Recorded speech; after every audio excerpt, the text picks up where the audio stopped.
दोस्तों, आज की इस वीडियो में हम रियल नंबर यानी कि वास्तविक संख्या जो कि एनसीईआरटी का चैप्टर फर्स्ट है स्टार्ट कर रहे हैं। इससे पहले हमने हाइट एंड डिस्टेंस, ट्रिगोनोमेट्री और पॉलिनोमियल कंप्लीट कर लिया है। तो अगर आपको उससे रिलेटेड कोई भी क्वेश्चन में डाउट है या प्रॉब्लम है तो आप मेरे चैनल के प्लेलिस्ट में जाकर देख सकते हो। फ्रेंड्स, आज मैं आपको वास्तविक संख्या बताने से पहले कुछ ऐसे टॉपिक्स पर डिस्कस करूंगी जिनका वास्तविक संख्या जानने से पहले जानना बहुत जरूरी है। एंड ये सारे टॉपिक्स हमने 9th में पढ़ लिया है, बट अक्सर हम पीछे पढ़ी हुई चीजों को भूल जाते हैं। तो आज मैं आपको वो सब क्लियर कर दूंगी ताकि आप वास्तविक संख्या को, रियल नंबर को अच्छे से समझ पाओ। फ्रेंड्स, मैथ आप जानती हो कि रटने का चीज नहीं है, समझने का चीज है। जब आप समझ के मैथ को क्वेश्चन को सोल्व करते हो तो आपको ज्यादा अच्छे से सोल्व कर पाते हो एंड आपको हमेशा के लिए याद हो जाता है। अगर आप रट लोगे ऐसे ऐसे होता है तो वो कोई काम नहीं करेगा, आप एग्जाम में भूल जाओगे। तो इस वीडियो में मैं आपको बेसिक कॉन्सेप्ट क्लियर करूंगी। रियल नंबर से रिलेटेड जो भी आपके बेसिक कॉन्सेप्ट है मैं वो सारे क्लियर कर दूंगी ताकि जब भी आप क्वेश्चन सोल्व करो तो आप क्वेश्चन को समझ सको कि कैसे कैसे सोल्व करना है। ठीक है, तो इससे आप हर टाइम जब भी आपको क्वेश्चन मिले तो आपको याद आ जाएगा कि नहीं, इस क्वेश्चन को हमें इस टाइप से सोल्व करना है। तो ये वीडियो हमारा बेसिक कॉन्सेप्ट से रिलेटेड है, तो आपके लिए बहुत ही इंपॉर्टेंट है। नमस्कार दोस्तों, मेरा नाम है आरोही और स्वागत है आप सबका लर्न विद आरोही में। दोस्तों, अगर अभी तक आपने चैनल को सब्सक्राइब और बेल आइकन को ऑन नहीं किया है तो प्लीज ऑन कर लीजिए। इससे हमारी आने वाली वीडियो का नोटिफिकेशन आपको सबसे पहले मिला करेंगी। सबसे इम्पोर्टेंट जो है रियल नंबर का टॉपिक वो है यूक्लिड विभाजन प्रमेय का। तो इस वीडियो में हम उस पर भी डिस्कस करेंगे एंड उसकी एक चीज को बताऊंगी मैं कि यूक्लिड जो गणितज्ञ थे उन्होंने क्या प्रमेय का दिया, उसके आधार पर क्या होता है एंड उससे जो जितने भी ऑब्जेक्टिव बनेंगे मैं उसको भी आपको बताऊंगी। एंड आपको कॉपी पेन लेकर रहना है ताकि आप जो भी मैं ऑब्जेक्टिव बताऊं वो आप अपने कॉपी में नोट करते जाइए। इससे क्या होगा कि आपका एक नोट्स टाइप का तैयार हो जाएगा ऑब्जेक्टिव का। तो इन सब चीजों के बारे में आज हम वीडियो में डिस्कस करेंगे, तो आप वीडियो के अंत तक बने रहिए। तो चलिए वीडियो शुरू करते हैं। फ्रेंड्स, यहाँ पर सबसे पहला हमारा है प्राकृतिक संख्या, नेचुरल नंबर, जो आप बचपन से ही जान रहे हैं। तो मैं आपको फिर से एक बार बता दूं कि प्राकृतिक संख्या है क्या। तो नेचुरल नंबर किसे कहते हैं? गिनती की संख्याओं को हम प्राकृतिक संख्या कहते हैं। ठीक है, प्राकृतिक संख्या कहते हैं किसको? गिनती की संख्याओं को। तो गिनती का संख्या क्या क्या है हमारा? 1, 2, 3, 4, ये सब क्या है? एकदम अनंत तक जाएगा, इसका कोई अंत नहीं है, बहुत आगे तक जाएगा। आप कुछ भी लिख सकते हैं, 1000, इससे भी ज्यादा, लाख, मतलब लाख, 10 लाख, 20 लाख, जो भी है, ये सब क्या है? नेचुरल नंबर यानी कि प्राकृतिक संख्या है। जो 1 से शुरू होकर अनंत तक जाए उसे हम क्या कहते हैं? प्राकृतिक संख्या, या फिर गिनती की संख्या को क्या कहते हैं? प्राकृतिक संख्या, नेचुरल नंबर। अब अगला है हमारा, नेक्स्ट है हमारा होल नंबर यानी कि पूर्ण संख्या। तो पूर्ण संख्या किसे कहते हैं? फ्रेंड्स, सबसे पहले तो हमारा ये सब 1, 2, 3, 4 ये था गिनती की संख्या। फिर हमें जीरो का वैल्यू समझ में, यानी कि जीरो भी हमें जरूरी लगा। तो फिर क्या बना? जो जीरो से शुरू होकर जो गिनती की संख्या है हमारा वो ठीक है, उसके पहले जीरो लगा दीजिए। तो जीरो से शुरू होकर कहाँ तक जाए? अनंत तक जाए। जीरो से शुरू होकर अनंत तक जाती है तो उसे हम क्या कहते हैं? पूर्ण संख्या कहते हैं। जीरो से स्टार्ट होगा, बहुत अंत तक जाएगा। ठीक है, तो उसे हम कहते हैं पूर्ण संख्या, यानी कि गिनती की संख्या के पहले जीरो लगा देने पर जो संख्या बनती है उसे हम पूर्ण संख्या कहते हैं। ऐसे भी कर सकते हैं, या फिर जीरो से शुरू होकर अनंत तक जाए उसे हम पूर्ण संख्या कहते हैं, होल नंबर। तो जीरो कैसी संख्या है? पूर्ण संख्या है। ठीक है, चलिए नेक्स्ट है हमारा इंटीजर यानी कि पूर्णांक। गिनती की संख्या था तो वो प्राकृतिक संख्या था, फिर जीरो का वैल्यू समझ में आया तो फिर पूर्ण संख्या बना। अब है कि पूर्णांक क्या है? तो पूर्णांक देखिए, ये सब तो प्लस में है, सिर्फ प्लस में है। फिर हमें समझ आया कि अगर निगेटिव में, अगर माइनस में लाना हो तो उसे क्या बोलेंगे? तो पूर्णांक किसे कहते हैं? कि जो धनात्मक, ऐसी संख्याएं जो धनात्मक और ऋणात्मक दोनों हो, कैसी क्या कहलाती है? पूर्णांक कहलाती है, यानी इंटीजर कहलाती है। देखिए +1, ठीक है, ये तो गिनती की संख्या है तो इसको पूर्ण संख्या कह सकते हैं, प्राकृतिक संख्या भी कह सकते हैं। ठीक है, बट जब इसको प्लस माइनस कर दिए तो ये क्या हो जाता है? पूर्णांक, यानी कि धनात्मक भी ऋणात्मक भी दोनों संख्याओं का जो मिश्रण होता है वो क्या कहलाता है? हमारा पूर्णांक कहलाता है, जिसमें धनात्मक और ऋणात्मक दोनों हो। ठीक है, +-3, इसी तरह से +-50 जो भी आप ले सकते हैं ना, समझ लीजिए। चलिए अब क्या देखते हैं, उसके बाद आया हमारा सम संख्या और विषम संख्या। फ्रेंड्स, मैं सारा चीज थोड़ा थोड़ा करके बता रही हूँ क्योंकि ज्यादा डीपली नहीं बता रही हूँ, क्योंकि ये सब उतना ज्यादा इंपॉर्टेंट है, बट ये सब आप लोग पिछले क्लास में पढ़ चुके हैं। ठीक है, आपको मैं बस थोड़ा थोड़ा बताकर याद दिला दे रही हूँ। तब है सम संख्या और विषम संख्या। तो बस आप इतना समझ लीजिए, सम संख्या किसको कहते हैं? तो जो 2 से डिवाइड लग जाए उसे हम सम संख्या कहते हैं। जैसे 4, 6, 50, 40, ये सब क्या है कि 2 से डिवाइड है, पूरा पूरा कट जाएगा 2 से अगर भाग करेंगे तो ये क्या हो गया? हमारा सम संख्या हो गया। अब वहीं आ रहा है विषम संख्या, तो जस्ट इसका ऑपोजिट, जो 2 से विभाजित नहीं हो, जैसे 3, 15, ये सब कैसी संख्याएं हैं? ये सब सम संख्याएं हैं, सॉरी ये सब विषम संख्याएं हैं। ये हमारा विषम संख्या हो गया, जो 2 से पूरा पूरा नहीं कटता वो विषम संख्या, और जो 2 से पूरा पूरा कट जाए यानी जो से जिसमें पूरा पूरा भाग लग जाए, शेषफल 0 हो जाए, वो हमारा सम संख्या कहलाता है। इसके बाद है हमारा अभाज्य संख्या, प्राइम नंबर। तो प्राइम नंबर किसे कहते हैं फ्रेंड्स? वैसी संख्या जो सिर्फ एक से, किससे विभाजित हो? एक से और स्वयं से, एक और स्वयं से जो सिर्फ विभाजित हो, इसके अलावा और किसी से भी उसको विभाज्य करें यानी भाग लगाइएगा तो पूरा पूरा नहीं कटेगा। तो वैसी संख्या जो एक से और स्वयं से विभाजित हो, इसके अलावा किसी से भी भाग उसमें नहीं लगेगा यानी लगाइएगा तो पूरा पूरा नहीं कटेगा, तो वैसी संख्या को हम अभाज्य संख्या प्राइम नंबर कहते हैं। तो जैसे 2, आप 2 ले लीजिए, 2 में किससे भाग लगेगा? 1 से लग सकता है और सिर्फ 2 से लग सकता है, इसके अलावा कोई और संख्या से आप भाग दे सकते हैं? इसमें नहीं दे सकते हैं। तो ये हमारा क्या हो गया? अभाज्य संख्या हो गया। अब अगला हमारा आता है, मान लीजिए 7 ले लीजिए, ठीक है। 7 में भी वही है, ये 1 से लग जाएगा एंड सिर्फ 7 से, इसके अलावा आप इसे किसी भी संख्या से विभाजित नहीं कर सकते हो। 11, 13 ये सब क्या है? हमारा प्राइम नंबर है, यानी कि अभाज्य संख्या। इसको हम सिर्फ स्वयं से और एक से पूर्णतः विभाजित कर सकते हैं। तो इसका डिफिनेशन क्या हो जाएगा कि वैसी संख्याएं जो सिर्फ एक से और स्वयं से पूर्णतः विभाजित हो, हमारा अभाज्य संख्या कहलाता है, नंबर कहते हैं। अब अगला आता है हमारा, फ्रेंड्स ये सारी चीज रियल नंबर में ही हम पढ़ रहे हैं, वास्तविक संख्या में ही पढ़ रहे हैं, उसको जानने से पहले ये सब जानना बहुत ही जरूरी है, ठीक है। तो अब आता है कि भाज्य संख्या। अभाज्य संख्या हमने पढ़ा, फिर आ रहा है उसके बाद भाज्य संख्या, कंपोजिट नंबर। तो भाज्य संख्या किससे कहते हैं? तो इसका जस्ट ऑपोजिट हो जाएगा कि वैसी संख्या जो एक और स्वयं के अलावा और भी किसी संख्या से पूर्णतः विभाजित हो, उसे हम भाज्य संख्या कहते हैं, ठीक है।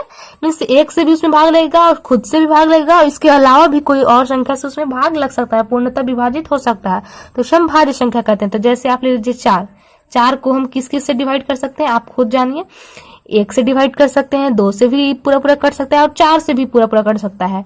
तो एक और स्वयं, देखिए 1 से और स्वयं यानी कि 4 के अलावा भी इसके किससे विभाजित है? 2 से। तो ये कैसी संख्या है? भाज्य संख्या है, समझ रहे हो। अब एक और ले लो, 12 ले लो, तो ये भी देखिए 1 से भी इसको हम भाग कर सकते हैं, पूरा पूरा कट जाएगा। 12 से भी, इसके अलावा 2 से, 3 से, 4 से, 6 से, इतने सारे संख्याओं से इसको हम भाग कर सकते हैं। तो ये कैसी संख्या है? भाज्य संख्या है। तो मैं आपको एक बार फिर से डिफिनेशन बता दे रही हूँ कि वैसी संख्याएं जो एक से, स्वयं से, इसके अलावा और भी किसी संख्या से पूर्णतः यानी पूर्ण रूपेण विभाजित हो, उसे हम भाज्य संख्या, कंपोजिट नंबर कहते हैं, ठीक है। अब नेक्स्ट होगा हमारा, अब आता है हमारा परिमेय संख्या, रेशनल नंबर। फ्रेंड्स ये बहुत इंपॉर्टेंट है, इस चैप्टर में आपको इस टाइप का क्वेश्चन सॉल्व करना होगा कि कौन परिमेय संख्या है, कौन अपरिमेय संख्या है, और अगर ये अपरिमेय संख्या है तो कैसे है, प्रूव कीजिए। तो इस टाइप का क्वेश्चन आपको इस चैप्टर में सॉल्व करने को मिलेगा, तो ये इंपॉर्टेंट है। तो मैं आपको बता दूं परिमेय संख्या कहते किसको है, ठीक है। तो वैसी संख्या जो p/q के रूप में हो, ये आपने 9th में भी पढ़ा था कि जो p/q के रूप में हो उसे हम परिमेय संख्या कहते हैं। बट q इक्वल टू, क्या था कंडीशन था कि q equal to not 0, p 0 हो सकता है, p हम 0 ले सकते हैं, but q equal to not 0 यानी कि q 0 नहीं होगा। तो वैसी संख्या को हम क्या कहते हैं? परिमेय संख्या कहते हैं। एंड दोनों ऊपर नीचे क्या होगा? पूर्णांक होगा, ठीक है। तो परिमेय संख्या किसे कहते हैं? तो जो p/q के रूप में हो and q equal to not 0 उसे हम परिमेय संख्या कहते हैं। तो जैसे एग्जांपल लीजिए 2/3, 4/5, ये सब कैसी संख्या है?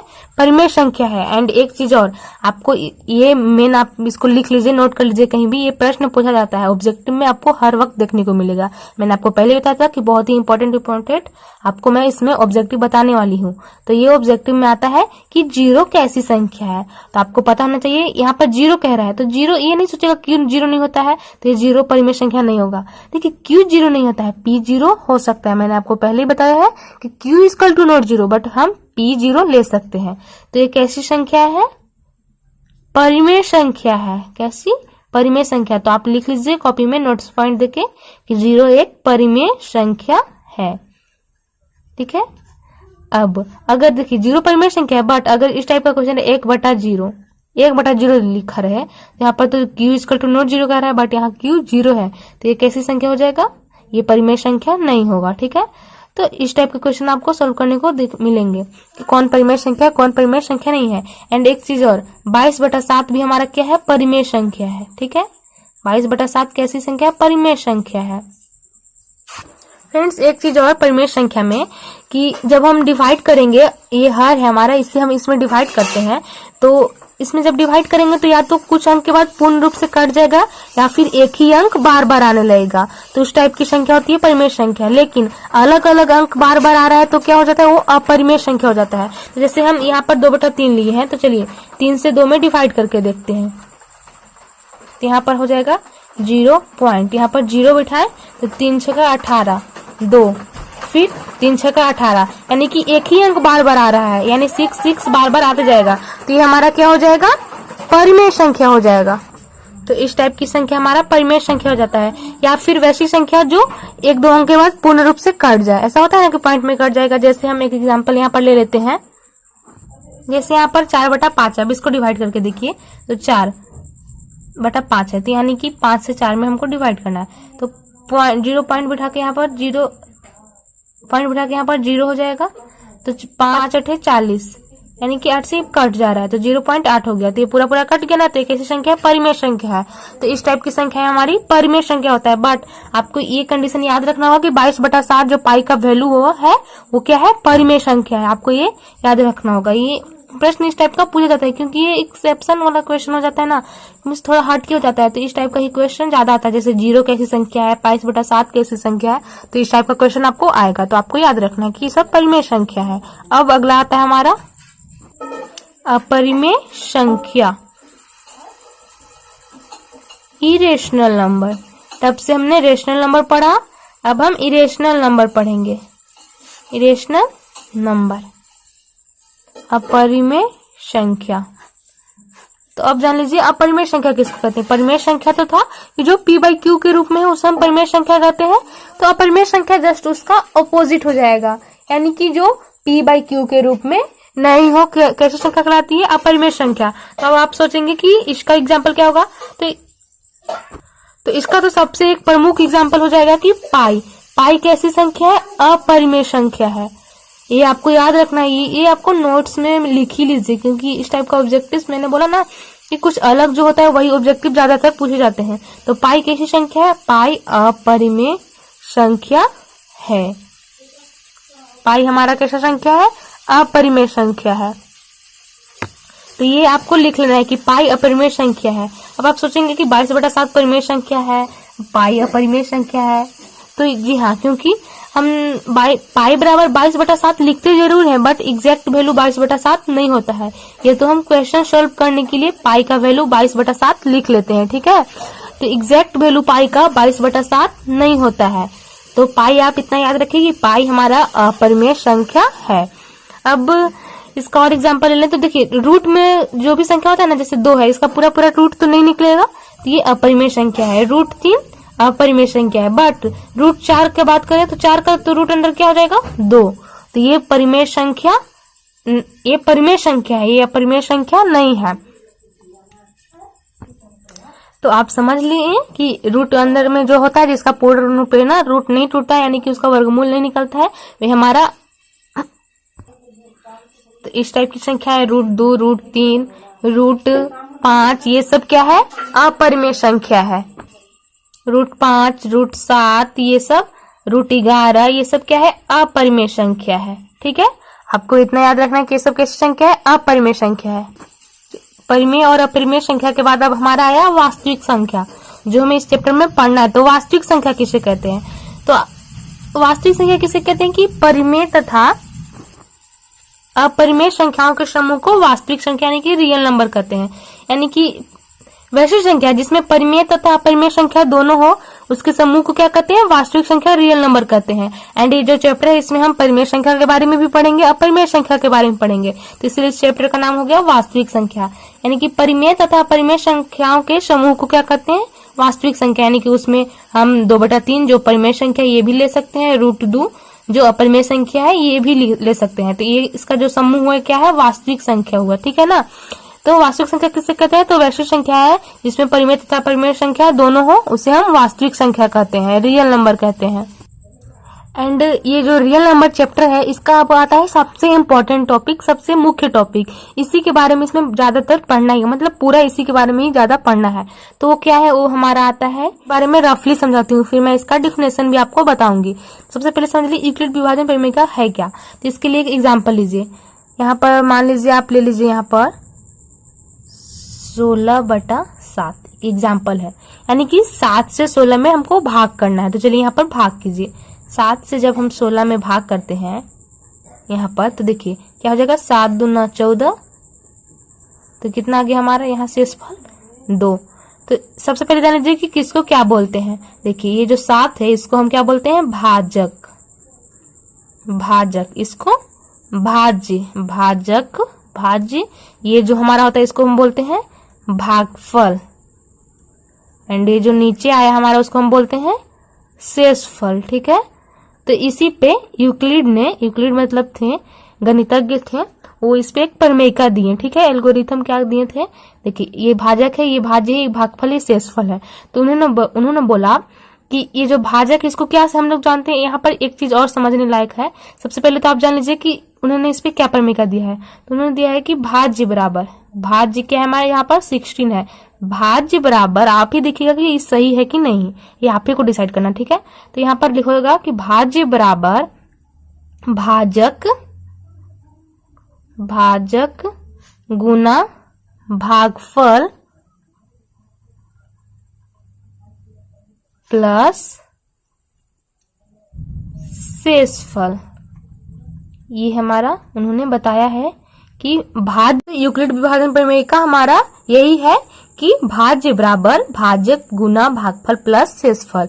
यहाँ पर एक चीज और, यहाँ पर हम भाजक को बी से इंडिकेट करते हैं, यानी कि बी से सूचित करते हैं। भाजक को बी से, भाज्य को ए से, भागफल को तो क्यू से जानते ही हो, एंड शेषफल को आर से। यहाँ पर भाजक को बी से और भाज्य को ए से और भागफल को क्यू से एंड शेषफल को आर से, यानी कि यूक्लिड विभाजन परिमेयिका में हमारा भाजक बी हो जाता है, भाज्य ए हो जाता है, भागफल क्यू और शेषफल आर। तो यहाँ पर एक और चीज ऐसे लिख सकते हैं इसको हम, ए बराबर, ए से क्या है भाज्य, भाजक क्या है बी गुना क्यू, तो क्यू से क्या है भागफल, तो बी क्यू, एंड प्लस, तो प्लस, और शेषफल के लिए आर, तो ए बराबर बी क्यू प्लस आर।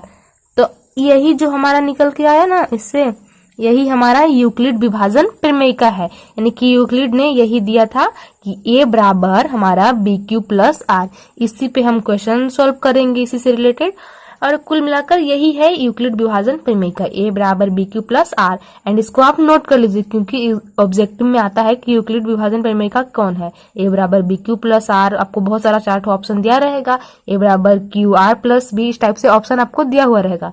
तो आपको किस में टिक आउट करना है, ए बराबर बी क्यू प्लस आर में, ए बराबर बी क्यू प्लस आर। ठीक है, ये एक कंडीशन हो गया हमारा। एंड अगला क्या है हमारा इसी में कि देखिए जब भी हम देखते हैं तो क्या देखते हैं कि शेषफल हमेशा क्या होता है, इससे छोटा होता है। अगर यहाँ पर जो शेषफल आता है अगर इससे बड़ा हो जाएगा, यानी कि यहाँ 7 की जगह 12 रहेगा, तो ये शेषफल होगा ही नहीं। आपने अभी तक भाग को पूरा किया ही नहीं है, अभी और आगे भी भाग लगेगा। तो एक चीज समझ लीजिए कि शेषफल हमारा क्या होगा, भाजक से हमेशा, यानी कि बी से हमेशा आर क्या होगा, छोटा होगा। ठीक है, और ये 0 के बराबर हो सकता है ना। शेषफल तो 0 हो सकता है, अगर पूरा भाग लग जाए तो 0 ही हो जाता है ना शेषफल। तो इससे भी एक यहाँ पर एक चीज बनेगा, देखिए मैं आपको बताती हूँ कि यहाँ पर क्या है कि एक कंडीशन क्या मैंने आपको बताया कि आर जो होगा सो बी से छोटा होगा, यानी कि बी बड़ा होगा और आर क्या होगा हमारा छोटा होगा। आर हमेशा बी से छोटा होगा। एक और चीज, ये जो शेषफल है वो हमेशा 0 से बड़ा या फिर 0 के बराबर होगा। 0 से छोटा नहीं हो सकता है, माइनस में ये नहीं आ सकता है। ठीक है, 0 से छोटा यानी कि निगेटिव ये नहीं हो सकता है, ऋणात्मक नहीं हो सकता है, माइनस में नहीं आ सकता है, हमेशा 0 के बराबर या फिर 0 से बड़ा होगा। तो एक और कंडीशन क्या हो जाएगा यहाँ पर कि आर जो हमारा है वो या तो 0 से बड़ा होगा या फिर 0 के बराबर होगा। यही है ना कि आर हमेशा क्या होता है, 0 से बड़ा या फिर 0 के बराबर। तो देखिए अगर हम इसको इस टाइप से कर दें, 0 यहाँ पर लिखा हुआ है, यहाँ पर आर, वही बात है 0 हम आर हमेशा 0 से बड़ा है। देखिए यहाँ इधर ये बड़ा का साइन है, आप ये जानते हैं, जिधर का मुंह खुला रहता है वो हमारा उधर का चीज बड़ा होता है यहाँ पर। तो यहाँ पर आर बड़ा है 0 से या फिर 0 के बराबर, तो आप इसको इस टाइप से भी लिख सकते हैं। देखिए 0 बड़ा या बराबर होगा, सॉरी आर बड़ा या बराबर होगा 0 के, और एक चीज क्या है कि b से छोटा होगा, यानी कि भाजक से छोटा होगा। ये भी आपको 1 नंबर में पूछा जाता है। ठीक है, आपको बहुत सारा इस टाइप का एग्जाम्पल दिया हुआ रहेगा, तो आपको इसी में टिक आउट करना है। क्या है कि r जो है से 0 से बड़ा या फिर 0 के बराबर होगा। r हमेशा शेषफल हमेशा 0 के बराबर या फिर 0 से बड़ा होगा, तथा b से हमेशा छोटा होगा। तो इस टाइप का 0 से ये r बड़ा या फिर बराबर और b के हमेशा छोटा होगा। तो ये भी हमारे यूक्लिड विभाजन परिमेयिका से ही निकला है, तो आपको ये भी याद रखना है। ऑब्जेक्टिव में इस टाइप के क्वेश्चन आते हैं। तो अभी तक आपको मैंने 2, 4, 5 ऑब्जेक्टिव बता दिया है, तो आई होप आपने उस सबको नोट किया होगा, क्योंकि ये सारे ऑब्जेक्टिव्स एग्जाम में अक्सर देखे जाते हैं। तो क्या पता इन्हीं में से कोई एक इस बार भी आ जाए, तो आप इसको नोट कर लीजिए। ठीक है, अब एक और एग्जाम्पल मैं आपको दिखाऊं। जैसे देखिए, अगर आपको बोला जाए, यहाँ पर दिया है 5/6, ठीक है, इसको यानी कि 6 से आपको 5 में डिवाइड करना है। तो आप क्या करोगे, फटाक से पॉइंट बिठाकर 0 लिखकर डिवाइड करोगे। लेकिन यहाँ पर एक कंडीशन है कि इसमें आपको डिवाइड करना है, बट आपको पॉइंट में नहीं, बिना पॉइंट किए हुए इसको डिवाइड करना है। तो आप सोचोगे अरे बिना पॉइंट किए हुए कैसे कर सकते हैं, तो देखिए यहाँ पर एक चीज बताते हैं हम आपको कैसे करेंगे। यहाँ पर इस टाइप से कर सकते हैं। 6 यहाँ पर दिया हुआ है, यहाँ पर 5, तो आप सोचेंगे कि 6 का पहाड़ा में तो 5 आता ही नहीं है, अपना वही 5 से कम आता है, कुछ आता है नहीं आता है, 6 ही 5 से बड़ा हो जा रहा है जो एक बार में। तो आप 6 का 6 से पढ़ना स्टार्ट करो, मानी 6 1 जा 6, ठीक है, 6 1 जा 6, यहाँ से पढ़ना स्टार्ट कर रहे हो। बट अगर आप यही अगर 0 से करो तो क्या हो जाएगा 0, तो हम यहाँ पर 0 से लगा सकते हैं। ठीक है, तो यहाँ क्या हो जाएगा, 0 से लगाएंगे तो यहाँ पर 0 हो जाएगा और नीचे हमारा 5 आ जाएगा। तो देखिए ये भी इसको फॉलो कर रहा है ना, ये जो शेषफल है b से छोटा है एंड 0 के बराबर तो नहीं है, बट 0 से छोटा भी नहीं है, 0 से बड़ा है। तो आप इसको इस टाइप से डिवाइड कर सकते हैं बिना पॉइंट में लाए हुए। ठीक है, अब मैं आपको इतना समझाने के बाद मैं आपको यूक्लिड विभाजन परिमेयिका को लिखवा देती हूँ। ठीक है, तो यूक्लिड विभाजन परिमेयिका को यहाँ मैंने लिखा है, देखिए आप चाहो तो इसको लिख सकते हो। यहाँ पर लिखा हुआ है कि 2 धनात्मक पूर्णांक a और b दिए रहने पर ऐसी अद्वितीय पूर्ण संख्याएं q और r स्थित हैं कि a बराबर bq प्लस r और 0, देखिए r 0 से बड़ा होगा या फिर 0 के बराबर होगा तथा r b से छोटा होगा। तो यहाँ पर क्या दिया हुआ है कि 2 धनात्मक पूर्णांक, यानी कि 2 धनात्मक पूर्णांक दिया हुआ है a और b। तो a हमारा क्या होता है, a हमारा होता है भाज्य और b हमारा होता है भाजक, मैंने आपको अभी भी बताया है।